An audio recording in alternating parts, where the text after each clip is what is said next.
Today we're still talking about integers, but we're going to talk about another part of integers, okay? And that is called, in this circle, okay, today, for a little while, we are going to talk about absolute value. Okay, so that's what I want you to write in the circle of your graphic organizer. We're going to talk about absolute value for a while. Okay, does somebody give me an idea of what you think absolute value means? Can you think about it? Jada, what do you think? The exact value. Okay, anybody else? Okay, so I'm going to give you the definition because you're kind of close, Jada. Okay, so the definition of absolute value is a number's distance from zero.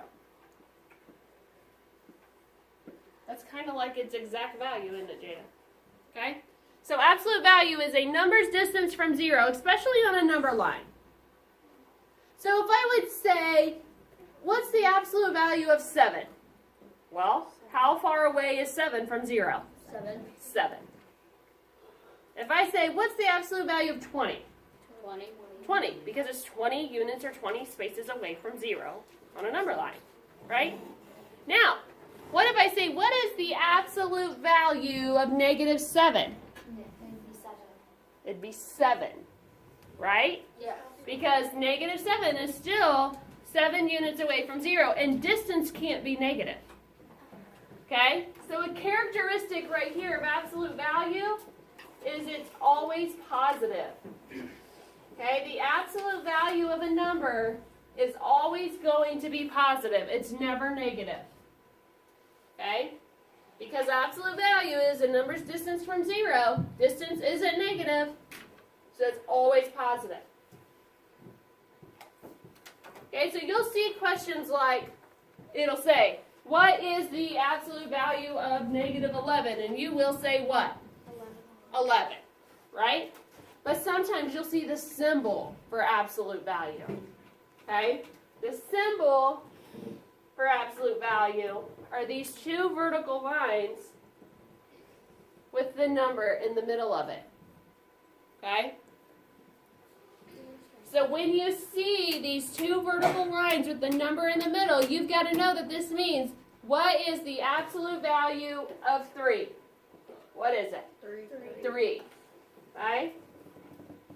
So absolute value is always positive. Okay? And here are your symbols for absolute value. You have to know these. Okay? You've got to know that these two lines mean absolute value. Could you do an absolute value, say like negative 4 and positive 40? Could you do an absolute value of that? Yep. Okay. Down here we'll do a couple examples. So if I have my symbol for absolute value, okay, and negative 2. So this says, what is the absolute value of negative 2? You think to yourself, how far away from 0 is negative 2? 2. Right? Okay? Now, this is where it can get a little tricky.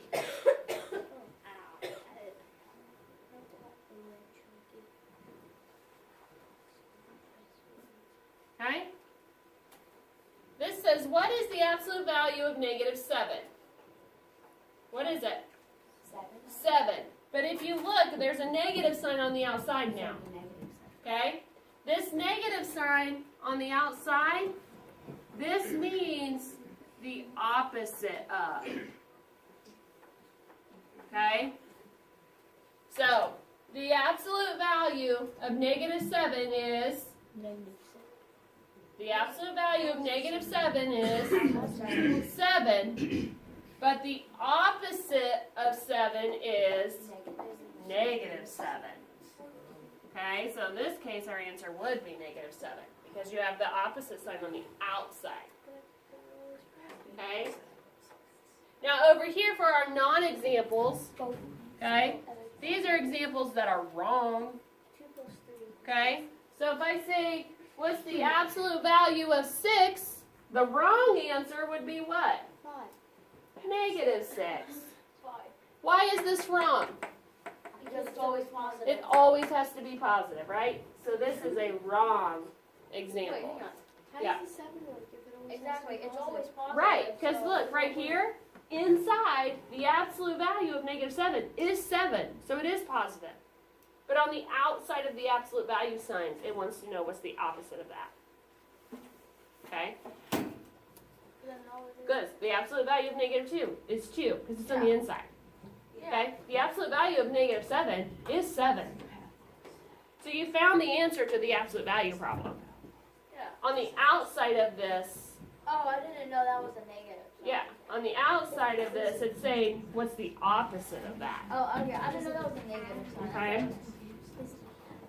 Now, we're going to keep going. So you can either go on the back of your page or get your math notebook out because we're going to talk about comparing integers today. Somebody remind me, what's an integer? It's a what? Negative number. It can be a negative number, but what kind of number is it? Jada? It's a whole number. And it's opposite, right? Okay, I'm going to write over here. It's easier. Okay? So is -4 and 1/4 an integer?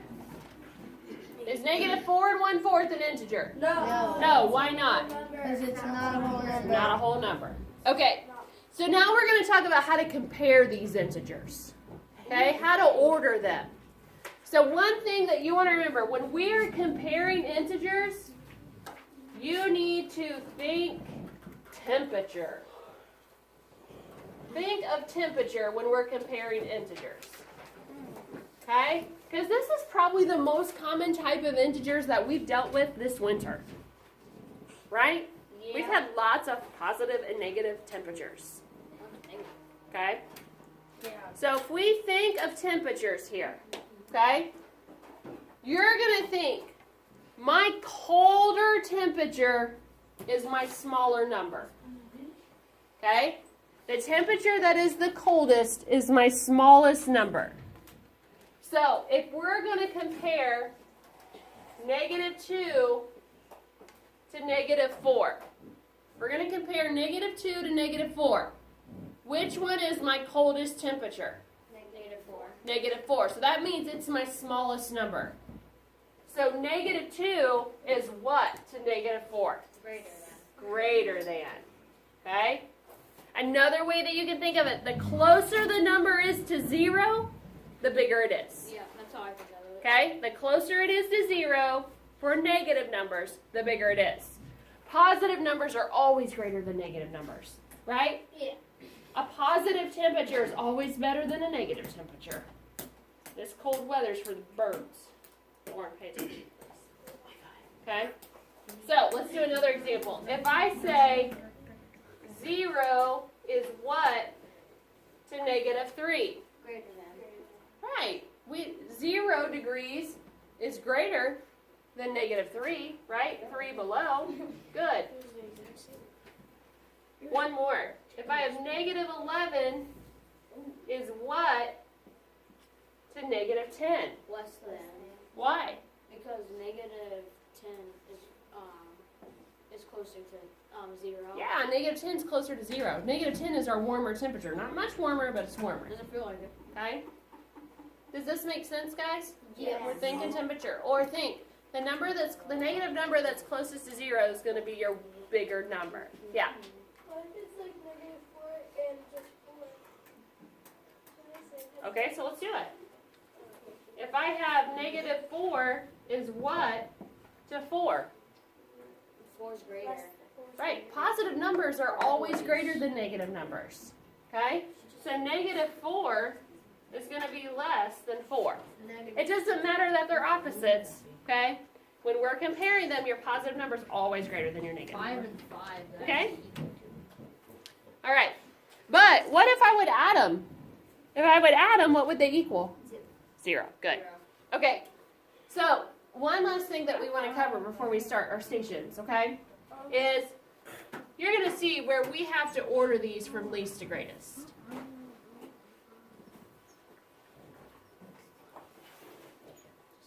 Okay?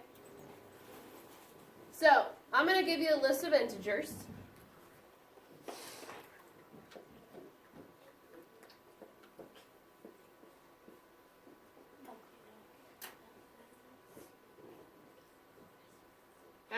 we've got to order them from least to greatest. Okay. Okay. Okay? So they get temperature. So first let's look. Oh, that's weird, right?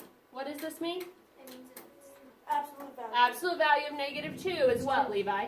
2. 2. 2. Okay? Now we can compare them. So when we start to list them from least to greatest, what's my coldest temperature? -7. -7. Okay? Get rid of it. Then what? 3. 3. -3. -3. Then what? 0. Good. 0. Then what? 1. 1. Then Two. what? 2. Okay, so instead of 2, you've got to write it like they give it to you in the problem. So the absolute value of -2. Okay? We're going to do one more. One more example here. Okay? So we're going to go least to greatest again. Hey, guys. Least to greatest again.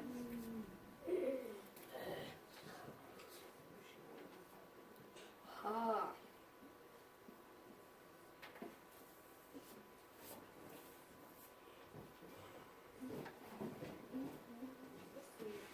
Okay. We're going to order these from least to greatest. So, if you look, what's the absolute value of 2? 2. 2, but the opposite of 2 -2. is -2. Rose stays -2. Okay? Okay. Over here, the absolute value of 3 3. is 3. Now we can order them. What's my smallest number? -3. -11. -11. Then what? 8. The -8. -8. Then what?